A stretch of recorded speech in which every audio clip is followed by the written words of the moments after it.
America और Israel बार बार ये दावे कर रहे हैं कि ईरान की ताकत को 36 दिन के युद्ध में पूरी तरह खत्म कर दिया गया है। तेल अवीव और वॉशिंगटन के इन दावों पर यकीन करना मुश्किल है, क्योंकि ईरान के हमलों की रफ्तार पहले से ज्यादा है, पहले से घातक है। ईरान पहले से ज्यादा एडवांस मिसाइलों का इस्तेमाल कर रहा है। इसीलिए सवाल यह है कि क्या दोनों देश सच बोल रहे हैं या फिर इंटेलिजेंस की नाकामी है।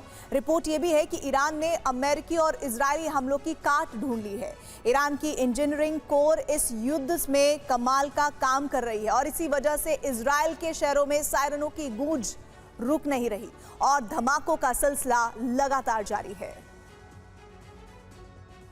अवीव को टारगेट कर एक बार फिर ईरान की तरफ से मिसाइलों से हमले किए गए हैं। अमेरिकन एम्बेसी का बिल्डिंग है और वहां पर मैं कई फायर ब्रिगेड की गाड़ियों को देख रहा हूं। मेरे ठीक सामने में इस वक्त तेल अवीव में अमेरिकन एम्बेसी का बिल्डिंग है और वहां पर मैं कई फायर ब्रिगेड की गाड़ियों को देख रहा हूं, जो कि आश्चर्यजनक तौर पर है। इस जो अप्रत्याशित तौर पर हम लगभग यहाँ जब भी आते हैं तो कभी हमने इस तरह से इतने सारे फायर ब्रिगेड की गाड़ी एम्बेसी के ठीक सामने नहीं देखी है। उत्तरी इलाके के कफ्र कन्ना में ईरानी मिसाइल हमले के मलबे से भीषण आग लगी।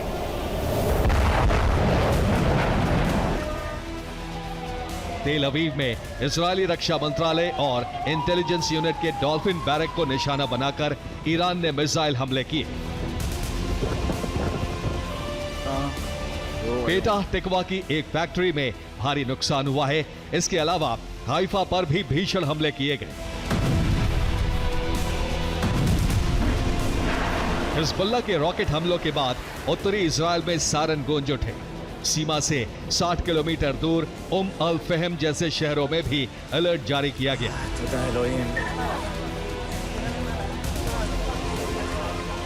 ईरान से दागी गई मिसाइलें नेगेव क्षेत्र के औद्योगिक इलाके में गिरी। इसके कई वीडियो सामने आए हैं।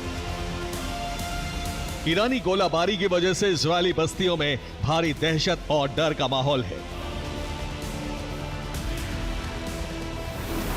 मध्य इजरायल के रोशाइन में ईरानी हमले के बाद आग लग गई।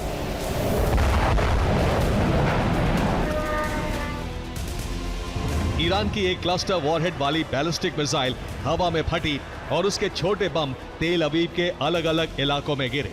इससे काफी नुकसान हुआ और कुछ लोग घायल हुए। ईरान बहुत तेजी से अपने बंकरों और मिसाइल साइलों को ठीक कर रहा है। अमेरिकी खुफिया जानकारी के मुताबिक हमले के कुछ ही घंटों बाद ईरान उन्हें फिर से काम के लायक बना लेता है। ईरान अपने हथियारों को जमीन के नीचे छिपा रहा है। इन बंकरों पर हमले होने के बाद लॉन्चर नष्ट नहीं हो रहे हैं, सिर्फ मलबे में दब जाते हैं और ईरान मलबा हटाकर इन्हें फिर से बाहर निकाल लेता है।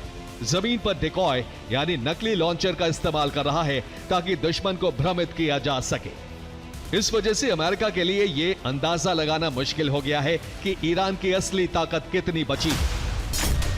पेंटागन का दावा है कि उसने 5 हफ्तों में ईरान के 11,000 ठिकानों पर हमले किए हैं।